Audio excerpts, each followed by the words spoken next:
శ్రీ గురుభ్యో నమః. శ్రీమాత్రే నమః. మా భక్తి టీవీని ప్రోత్సహిస్తున్నటువంటి మా ప్రేక్షకులందరికీ ధన్యవాదాలు తెలియజేస్తూ 8 డిసెంబర్ నుంచి 14 డిసెంబర్ వరకు గల కాలానికి రాశి ఫలితాలు ఏ విధంగా ఉన్నాయి ఇప్పుడు తెలియచెప్పుకుందాము. ముందుగా గ్రహస్థితులు. వృషభంలో వక్రించిన గురువు, అలాగే కర్కాటకంలో వక్రించిన నీచలో ఉన్న కుజుడు, కన్యలో కేతువు, వృశ్చిక రాశిలో రవి బుధుని వక్రత, మకర రాశిలో శుక్రుడు, కుంభరాశిలో శని చంద్రులు, అలాగే మీన రాశిలో రాహువు. గ్రహస్థితులు ఈ విధంగా ఉండగా వారాంతానికి వెళ్ళేటప్పటికీ చంద్రుని యొక్క స్థితి ఉచ్ఛలోకి వచ్చి ఉన్నది. ఈ ఒక్క మార్పే గ్రహస్థితుల్లో జరిగి ఉన్నది అని చెప్పి తెలియజేస్తూ ఉన్నాను. ఇక గ్రహ సమ్మేళనాల యొక్క ఫలితాలు ఏ విధంగా ఉన్నాయి అంటే, శని చంద్రుల యొక్క కలయిక మానసిక ఒత్తిడిని బాగా సూచిస్తూ ఉంటుంది, అలాగే సర్పదోషాన్ని కూడా సూచిస్తూ ఉంటుంది. దీనికి తగిన విధంగా యోగా చేయడము, పుట్టలో పాలు పోయడము, ఇలాంటివి పరిహారాలు చేసుకోవడం చాలా మంచిది. అలాగే రవి బుధుల కలయిక బుధాదిత్య యోగాన్ని తెలియజేస్తూ మంచి ఫలితాలను ఇస్తూ ఉంటుంది. ఆల్మోస్ట్ ఆల్ అన్ని రాసుల్లోనూ రవి బుధులు మంచి ఫలితాలే ఇస్తారు. అయితే కొన్ని వ్యతిరేకతలు ఉంటాయి కాబట్టి బుధ ఆదిత్య యోగానికి గాను ఫలితాలు తక్కువగా ఉండబోతాయి. కాబట్టి ఇక ఆదిత్య హృదయ పారాయణ, విష్ణు సహస్రం పారాయణ చాలా చాలా మంచివి. అలాగే శనిగారి యొక్క 10వ దృష్టి రవి బుధుల మీద పడుతూ ఉన్న కారణం చేత ఆరోగ్యానికి సంబంధించి ఔషధ సేవ బాగా అవసరం అవుతుంది. అలాగే గురుని యొక్క దృష్టి కేతువు మీద పడుతూ ఉన్న కారణం చేత ఆధ్యాత్మిక చింతన ఎక్కువ అవడము, ప్రజలలో కూడా ఎక్కువగా దైవభక్తి పెరగడము, దానికి సంబంధించి దైవ కార్యాలు చేయడము, ఇలాంటివి జరుగుతూ ఉంటాయి.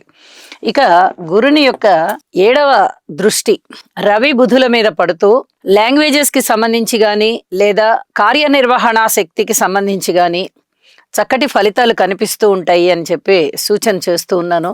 అలాగే గురువు గారి యొక్క 9వ దృష్టి శుక్రుని మీద ప్రసరిస్తూ అనేక ధనలాభాలని కలగజేస్తోంది.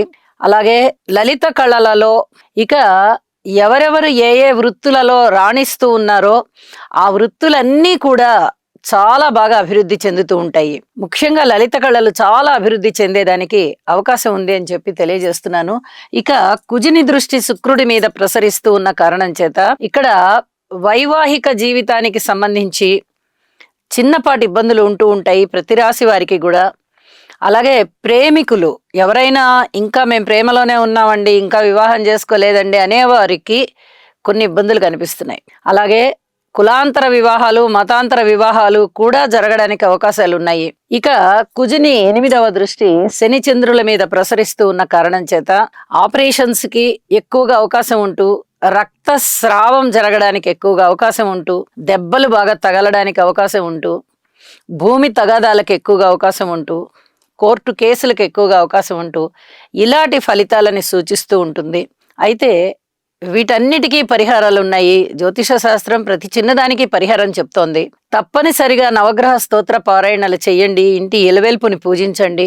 అలాగే మీకు ఏ ఇష్టదైవం ఉన్నారో వారిని కూడా పూజించండి. మనస్సంతృప్తిగా ఉండడం అనేది చాలా చాలా ప్రధానం. ఈ వారం గ్రహస్థితుల విషయంలో చాలా జాగ్రత్తగా ఉండాలి, చాలా ఓర్పు కలిగి ఉండాలి అని కూడా సూచన చేస్తూ ఇక రాసుల్లోకి వెళ్దాము. కర్కాటక రాశి. కర్కాటక రాశి వారికి ఈ వారం రోజుల కాలము కూడా గ్రహస్థితులు ఏ విధంగా ఉన్నాయి అని చెప్పి పరిశీలన చేస్తే రెండు గ్రహాల యొక్క స్థితి కాస్త మెరుగ్గా కనిపిస్తోంది.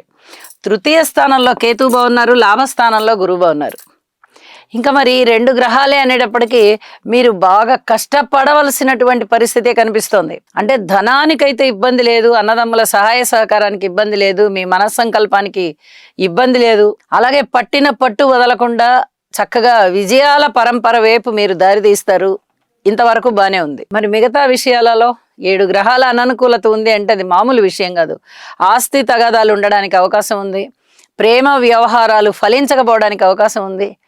ఈసరికే భార్యాభర్తల మధ్యలో అన్యోన్యత కాస్త తగ్గే విధంగా ఉంది. రాజకీయ నాయకులకి కాస్త ఆకర్షణలు పెరిగినప్పటికీ ఖర్చు ఎక్కువగా కనిపిస్తుంది. ఇవ్వవలసిన హామీలు కనిపిస్తున్నాయి. ఇప్పటి వరకు చేసినటువంటి పనులు ఏవి అని ప్రజలు మిమ్మల్ని అడిగితే మీరు తడుముకోవాల్సిన పరిస్థితి కూడా కనిపిస్తుంది. అయితే మీరు తడుముకోరు, చాలా ధైర్యంగా చెప్తారు, అందులో ఏం సందేహం లేదు. కొత్త పనులు ఏం చేయలేదు కదా, అనేటటువంటి ప్రశ్నని తీసుకొని వస్తారు. అలాంటి పరిస్థితి కనిపిస్తోంది. కోర్టు కేసుల విషయంలో ఒక రవ వాయిదా కోరండి, ఇది చాలా చెప్పదగ్గ సూచన. సంతానం విషయంలో పూర్తి ఓర్పు కలిగి ఉండండి. ఆరోగ్య విషయంలో ముఖ్యంగా తలనొప్పి లాంటివి, అలాగే చర్మానికి సంబంధించి ఈ 2 విషయాలలోనూ కూడా పూర్తిగా ఔషధ సేవ అవసరం అవుతోంది. ఇది చెప్పదగ్గ సూచన. అష్టమ శని సంచార కారణం చేత చాలా ఇబ్బందులు ఉంటూ ఉన్నాయి. అయ్యే పనులు అవ్వకుండా ఉండడం కానీ, అలాగే పనులలో మందగొడితనం కానీ, పూర్తిగా వాయిదా పడిపోవడం కానీ, డబ్బులు ఎక్కువ ఖర్చు అవ్వడం కానీ, ఇప్పటి వరకు ఖర్చు పెట్టిన డబ్బులకి పని నిర్వీర్యం అవ్వడం కానీ, ఇవన్నీ కూడా మిమ్మల్ని చాలా మానసికమైన వేదనకి గురి చేస్తూ ఉంటాయి. అయితే యోగా చేయండి. ఒక్కసారి శని గారికి తైలాభిషేకం చేయించండి.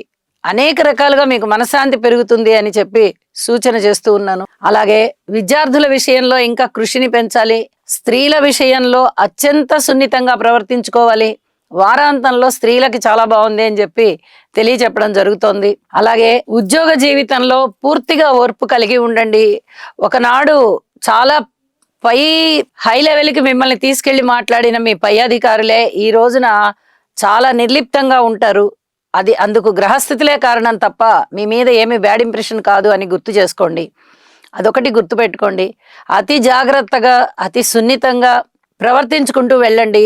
అతి కొద్ది రోజుల్లోనే మీకు చాలా మంచి మార్పులు వచ్చి మళ్ళీ మీకు అన్ని విధాలా కూడా మంచి సంతృప్తి కలిగించే కాలం వస్తోంది అని చెప్పి తెలియజెప్పగలను.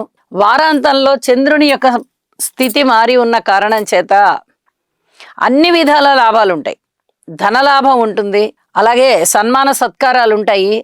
ఏ పనికైనా కూడా మళ్ళీ ముందరికి వెళ్ళేటటువంటి అభివృద్ధి కనిపిస్తూ ఉంటుంది.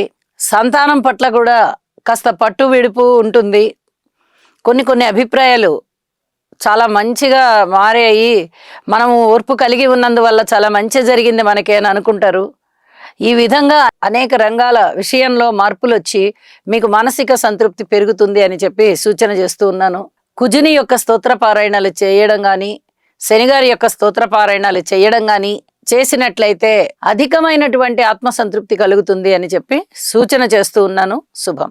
కేతు గ్రహం యొక్క అనుకూలత కొరకు ఫలాశ పుష్ప సంకాశం తారకాగ్రహమస్తకం రౌద్రం రౌద్రాత్మకం ఘోరం తం కేతుం ప్రణమామ్యహం.